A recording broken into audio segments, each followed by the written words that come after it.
Tonight on SCTV3, see how students are preparing for finals and the resources available to them on campus. Plus, what are students planning for their summer breaks? All that and more tonight on SCTV3.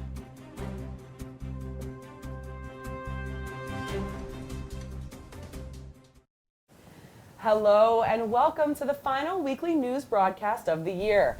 I'm Olivia Gentry. And I'm Kaitlyn Kupiec. Thank you for joining us.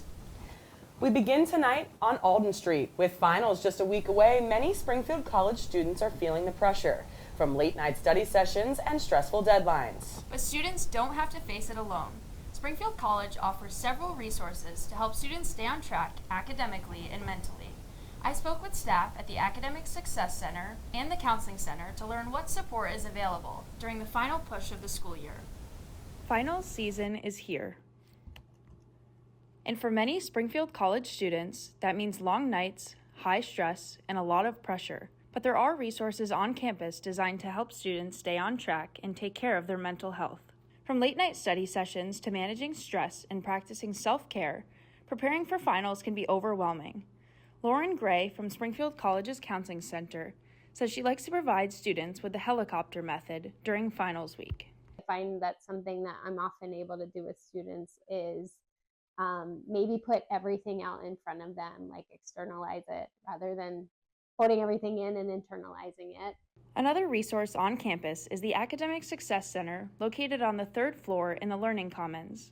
The center offers tutoring in math, science, writing, and more, and helps students set personalized goals to develop strong study habits. Coaching topics include time management, organization, active learning strategies, and more.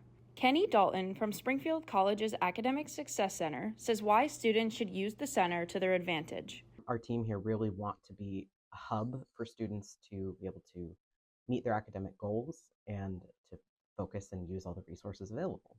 So that might be meeting with staff, that might be utilizing our peer tutors, the technology and resources available. For students looking for a quiet place to study, the Learning Commons will be open 24 hours during finals week. Springfield students will need their ID to get through the front doors. Students can also reserve private library study rooms through the Springfield College Library Services website or by scanning the code outside a room. The Springfield College Dance Club performed its annual spring dance concert over the weekend. The show was split into 2 acts. 22 dancers and choreographers showcased their passion of dance through the show's theme of community, a core value for the SC dancers. The show included individual performances focused on grief and mental health.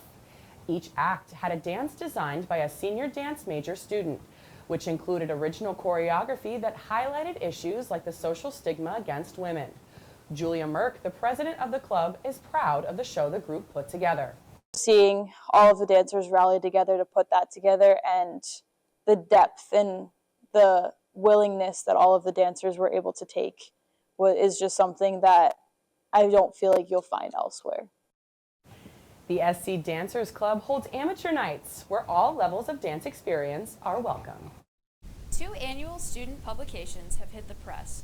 The Pride Sports Journal, a yearly sports magazine highlighting the stories and accomplishments of student athletes on Springfield's campus, will be available next week. And the Alden Street Review, Springfield College's annual literary magazine featuring various forms of writing from students, has already been printed and can be found across the campus. Eli Colon Mendez, the editor-in-chief for ASR, says student-led publications are very important to the campus. Sports Journal and also the Alden Street Review, they're 2 separate spaces of literature, and yet they still capture elements that are important to people. Students will be able to find copies of both editions at various spots on campus, including the 2nd floor of Weiser Hall. The annual spring concert was held in Marsh Memorial Chapel on Tuesday evening as a part of the William Simpson Fine Arts Series. The concert featured the music of the Springfield College Community Chorus, directed by Aidan Linden, and the Springfield College Band, directed by Chris Gagney. In total, 15 songs were performed, with solos featuring members of both the band and chorus, and wrapped up with the fan favorite, Somebody to Love by Queen. The concert was dedicated to the memory of Chris Haynes, who passed away earlier this year. Haynes was an associate professor emeritus of music at Springfield and has left a lasting impact on the school's musical groups. The final event for the William Simpson Fine Arts Series is the Graduate Art Therapy and Counseling Majors exhibition from May 5th to 17th in the Blizzard Art Gallery. Yesterday afternoon, there was a display put up in the Union to celebrate Denim Day. The Denim Day campaign falls on the last Wednesday every April and has become an international movement. The denim represents unity with survivors of sexual violence and assault.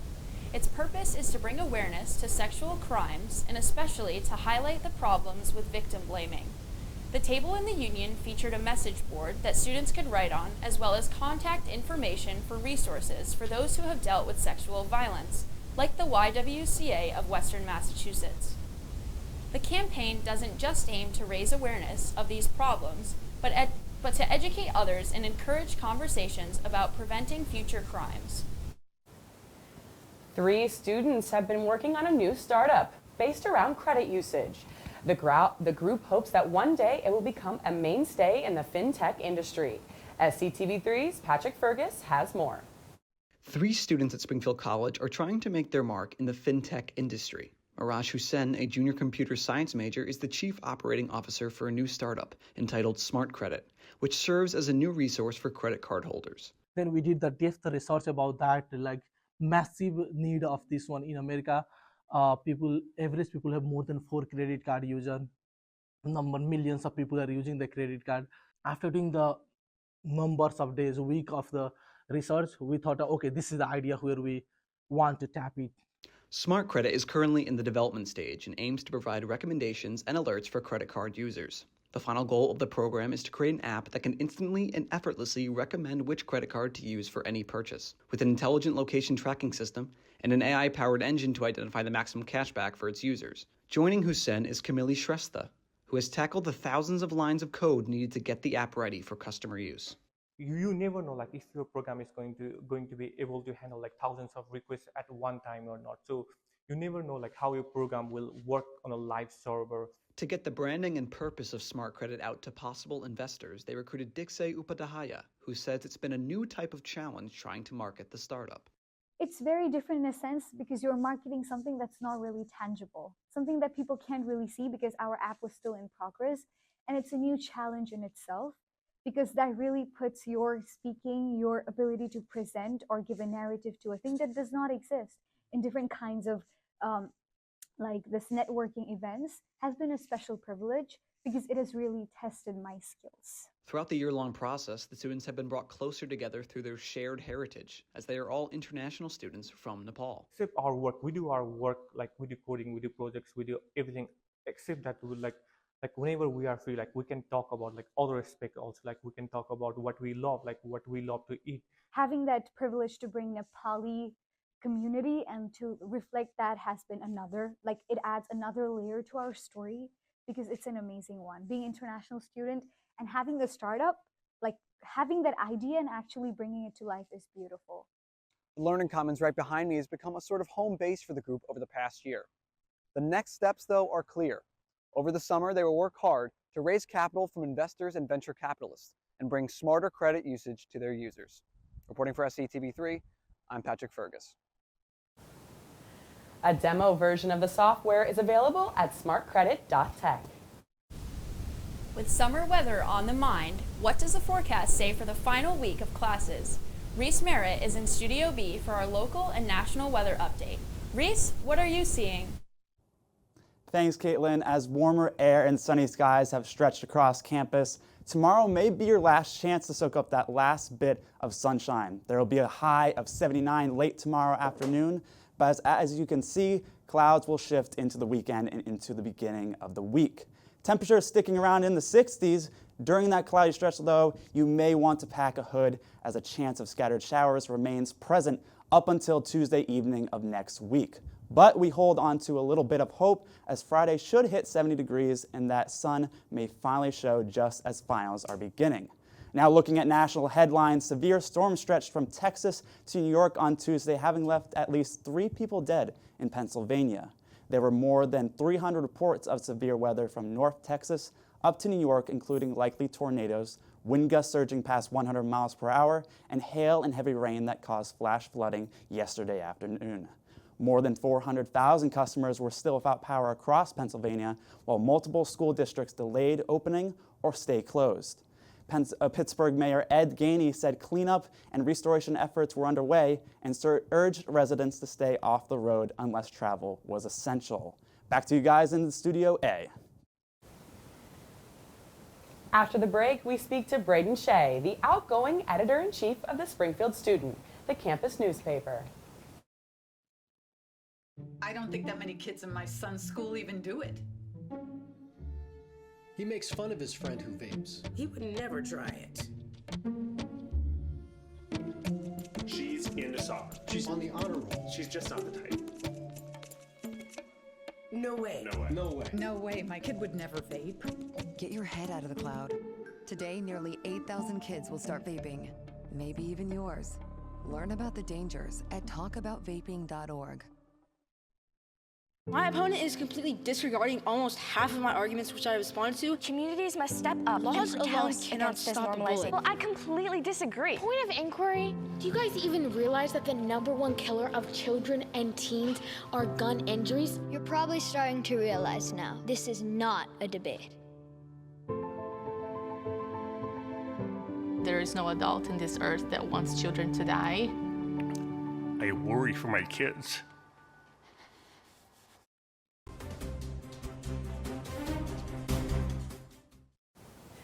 The Springfield Student has been hard at work completing its annual Pride Sports Journal magazine and have printed 25 editions of the weekly newspaper. SCTV3's Liam Riley spoke with editor-in-chief Braden Shea about how this year's edition turned out and what he has taken away from his time with the Student.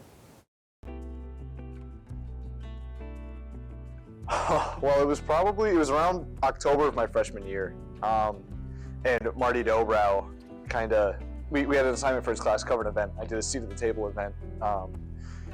We had a turn in the class. Marty liked it. He sent it over to Joe Ruda, who was the co-editor-in-chief at the time with Irene Rotundo. And after that, I kind of just started going to their weekly meetings, and been here ever since.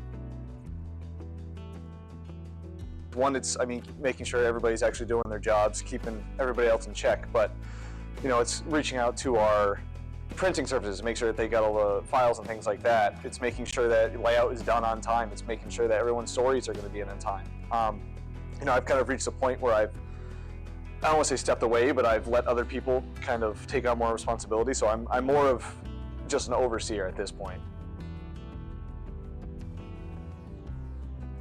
Oh, you can see it right here. I think it's, I don't want to be biased, but I think it's our best one yet. We put a lot of effort into the visuals this year.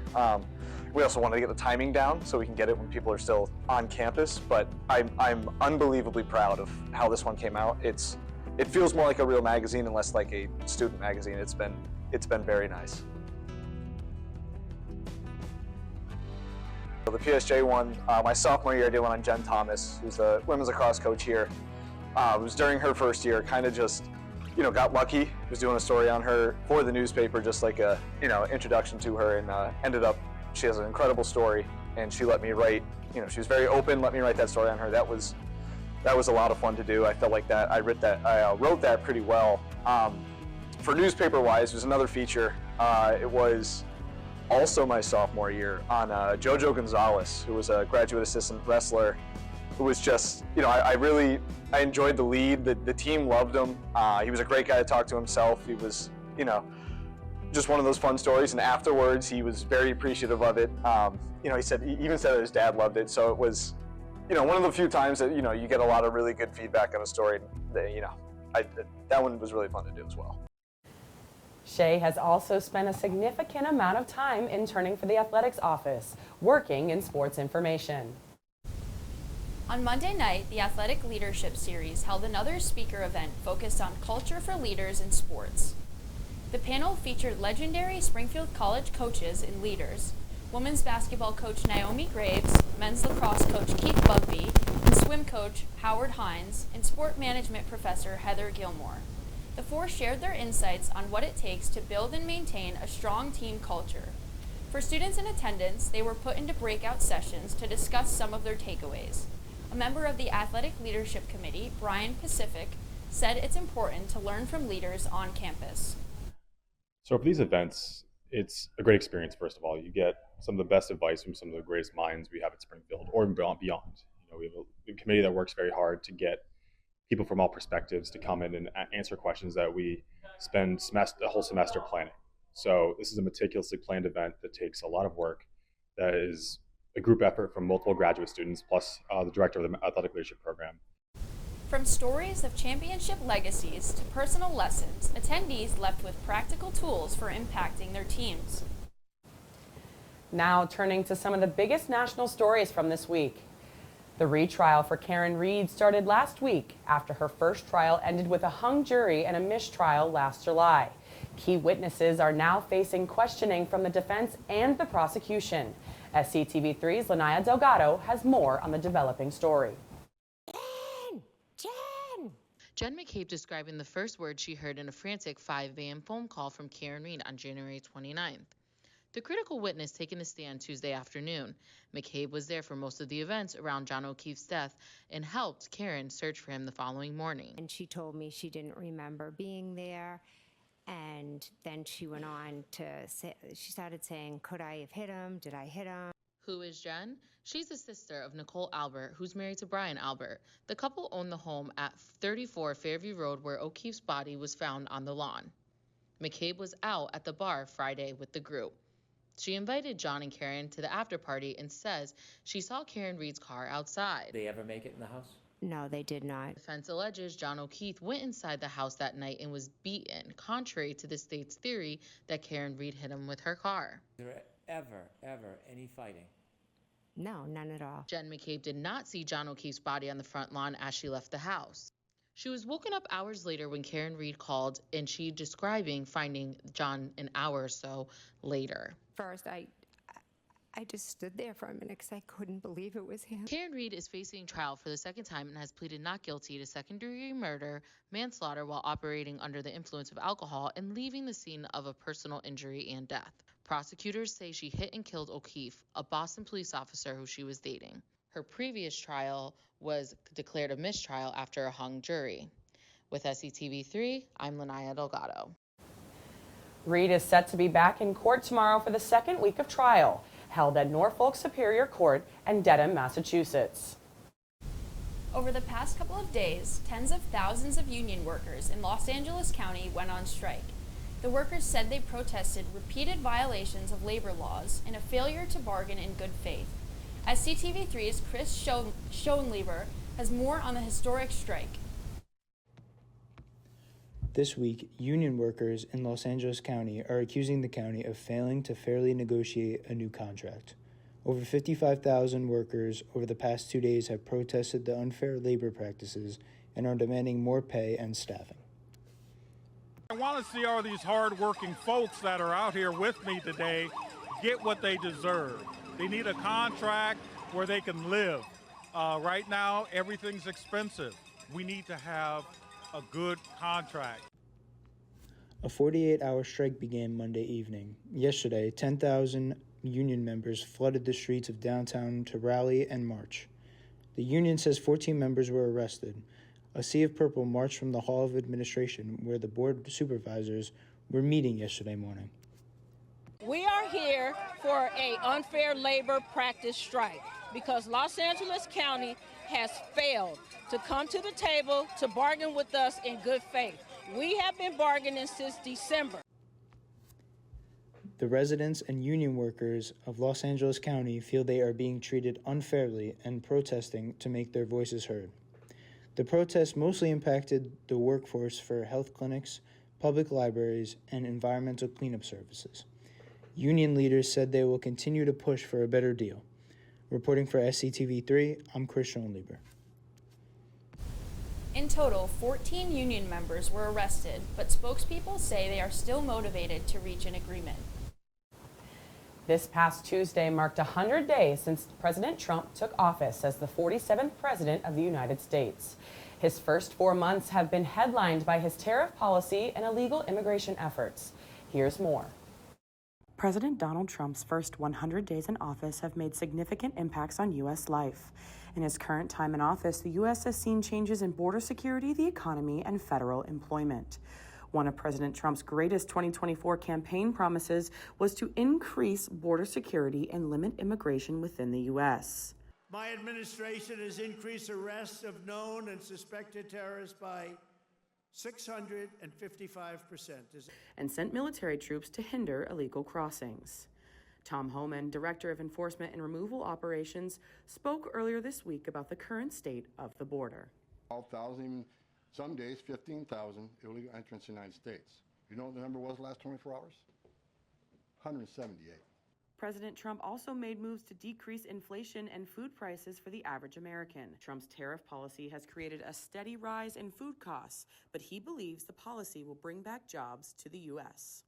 Japan, we love Japan. We don't want them building them in Japan. We want them to build them here. We want China to build them in here. We want them all to build them right in here. That's what they've done to us for 40 years. President Trump's first 100 days also included a mass dismissal of federal employees. The Department of Government Efficiency has helped orchestrate this dismissal. We're going to imbue the agency with a clear sense of mission to radically improve the health of Americans and to improve agency morale. More than 10,000 federal employees were laid off across the U.S. Health and Human Service Department. Robert Kennedy Jr., Secretary of Health and Human Services, ordered the cut as his first step in revamping the agency. It still causes extreme fear in folks that are living with HIV. It causes a feeling of instability and uncertainty. President Trump has also made moves to freeze funding to the USDA, unemployment insurance, school breakfast programs, and other government-funded programs. This morning, the White House announced National Security Advisor Mike Waltz would be leaving his post. Waltz is the first high-ranking member of the administration to leave. When we come back, Sam Paul has the latest on Springfield athletics on Sports Extra. I'm Shane Barron, the host and co-producer of a brand new show called Thursday Night Springfield. The show features all kinds of never-done-before segments coming to Springfield College TV, like our Walk and Talk Field Pass, an exclusive coaching session, Got What It Takes, a game show featuring students in Outsmarted, and a lively debate between three sports enthusiasts. Tune into our YouTube channel tonight at 7:30 for the fastest 30 minutes in sports. You won't regret it. When I was growing up, my mom was extremely tidy. We were trained to put things back where we got them from. One day, when I walked into my mom's house, I felt like I walked to someone else's house. There was stuff everywhere. And just growing up the way I grew up and to see this transition was very alarming. When Sean talked to me, it was a wake-up call, and that's when I went to the doctor.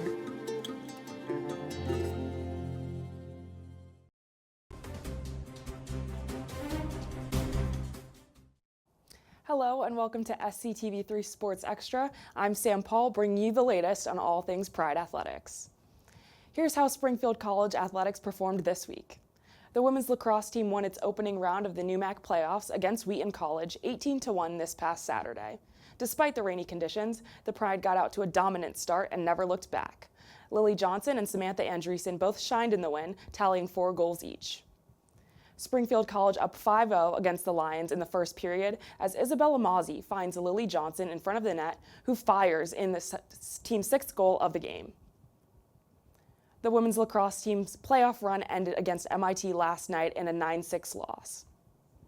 Softball had a doubleheader on Tuesday against Manhattanville. The Pride swept the doubleheader, winning the first game by a score of 3-1 and the second by a score of 6-3. The Pride were down 1-0 early in Game 1, but Michaela Ponticello was able to change that. Ponticello laces an RBI triple into left field, kickstarting a 3-run inning that scored all of Springfield's runs in Game 1. The Pride have a doubleheader at Smith tomorrow and another at Salve Regina on Saturday to wrap up its season. Men's lacrosse are headed into the NEWMAC Championship Tournament as the 1 seed and are currently playing in the semifinals. SCTV3's Corwin Dixon spoke with senior Caden Quirk about how the team is preparing for postseason play. Hi, I'm Corwin Dixon. I'm here with Caden Quirk of the men's lacrosse team. Caden, congrats on the season. Thank you. So my first question, what does it mean for you to win a NEWMAC title? Yeah, I think it's something that obviously you think about a lot. Being a part of the Springfield men's lacrosse team, that's obviously one of our goals year in and year out. But at the same time, it's something that we don't necessarily talk about a whole lot. We're very focused on the process and everything that goes into the course of a season on a day-to-day basis at practice. And now that we're starting to roll into playoffs here, we're more so just focused on playing Salve on Thursday. So your dad also is on the team at Springfield College. How special is it to be able to play for the same coach who coached him and to win a title? Yeah, it's been unbelievable. Me and my dad are very close, and like you said, he played here back in the 90s, graduated in 1995, played for Coach Bugby, and it's definitely been a full circle moment for both of us and Coach Bugby, and something that I'll always cherish. So what drew you to playing goalie specifically? Yeah, my dad was a goalie, so it was kind of in my blood a little bit. But growing up, I started out as an attackman, actually. Played attack until about the 6th grade, and the team needed a goalie, and kind of stepped in, did what the team needed at the time, and stuck with it. So being a goalie, what's your favorite type of save to make? Yeah, it's a good question. You know, I'd like to think that all saves are created equally, but they're probably not. I think making a big doorstep save one-on-one is definitely something that you can't really match doing anything else, in my opinion. So you made 17 saves in a game against Amherst. Like, walk me through that. Like, how did the game go for you? Yeah, it was a midweek game over at Amherst College. Really good opponent, obviously, nationally ranked. And I think for our team, defensively, it was really important that we just played our style, and we contained their offense, which has exploded against some other teams, which was great. But I think the biggest thing is that my defense, they allow me to see shots day in and day out that I like to see, that can allow for us to have success as a group. All right. Thank you, Caden. Congrats with New Max, and good luck against Salve Regina. Great. Thank you so much. If the team wins tonight, it then faces Babson or MIT in the championship on Saturday at 1. Now to take a look at the upcoming schedule. Men's lacrosse entered the NEWMAC Championship tournament and are currently taking on 4th seed Salve Regina in the semifinals. The Pride took on the Seahawks 2 weeks ago and won 10-8. Baseball ends its season this Saturday with a doubleheader against Babson. Track and field competes in the New England Division III Championships hosted by Coast Guard. Softball ends its regular season when it travels to Salve Regina for a doubleheader. Springfield is 3-1 versus Salve all time. To see each team's end-of-year schedule, check out SpringfieldCollegePride.com. That'll do it for this edition of Sports Extra. Stick around to see what the Springfield students are planning for their summer break. Hey, boss. Okay. I said I'm fine.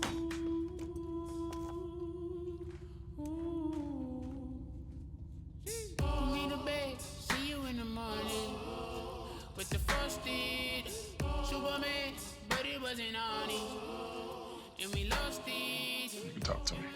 It's been really, really hard for me.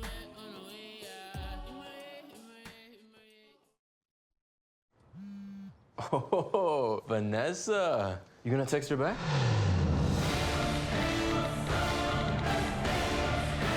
Nope. I'm high. I'm gonna hit the treadmill. You're already making good decisions when you're high. We need to go meet the guys. I'm lit. Can you drive? Nope. I'm high. How about they come over? Where? Don't make an exception when it comes to driving. If you feel different, you drive different.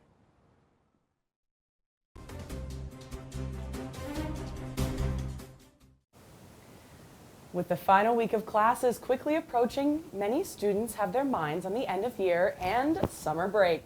SCTV3's Shane Barron spoke to some students about what they have planned for the summer months. I'm Shane Barron, and with the semester winding down and summer fast approaching, I'm going to be going around campus to find out what people's plans are. What are you planning on doing this summer? I'm going to Italy and Aruba. That's awesome. Which one first? Italy. Which one are you more excited about? I'm excited about both. If you had to pick one. Italy. All right, so what are your guys' summer plans? My summer plans? I'm taking summer classes and I'm working. Where are you working? I don't know yet. I gotta find a new job. All right, you have plenty of time to do that. What about you? I'm working and going on vacation. Where are you working and where on vacation? Rhode Island, and I'm working as a medical assistant. Oh, that's awesome. Anywhere specific in Rhode Island or just the whole state, doing a whole tour? Charlestown. Charlestown, sweet, awesome. All right, thank you guys.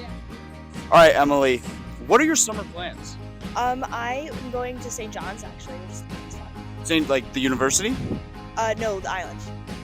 Oh, where's that? I don't know. Is it like down or? I think it's down. Down. It's down. Okay, so not St. John's University. No. What are your plans for this summer? My plans is to work out, get a job, stack my money, and come back to school. Okay.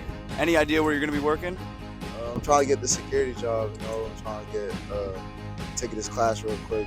So I can get my license to be a security. Oh, that's awesome. You'll be pretty damn good at it.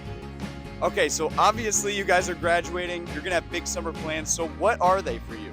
I'm currently just looking for a job and we're planning a wedding, so that's really exciting. Oh, no way! Getting married next summer. Oh, congrats! That's gonna be fun summer planning then. Wow, awesome. Well, congratulations, guys. What are your guys' summer plans? Racing dirt bikes. Racing dirt bikes, love it. We're gonna go see Coldplay. Oh, that's even better. I don't know which one's cooler there. What do you think? If you had to pick between racing dirt bikes and seeing Coldplay, which one are you picking? I gotta stick with the dirt bikes. It's my thing. What do you have to say about that? Dirt bikes. Oh, unanimous dirt bikes. That's all we have tonight on Weekly News and for the spring semester. From everyone here at SCTV3, we want to thank you for tuning in this year, and it's been a pleasure highlighting the latest news and stories on campus. And while Weekly News is signing off, don't go anywhere. We have a brand new show at SCTV3, Thursday Night Springfield, the fastest 30 minutes in sports. It's right here on the YouTube channel under the video tab, starting in just a few minutes. We think you'll really enjoy it. And as for the episodes of Weekly News, they'll return in the fall. Same time, same place.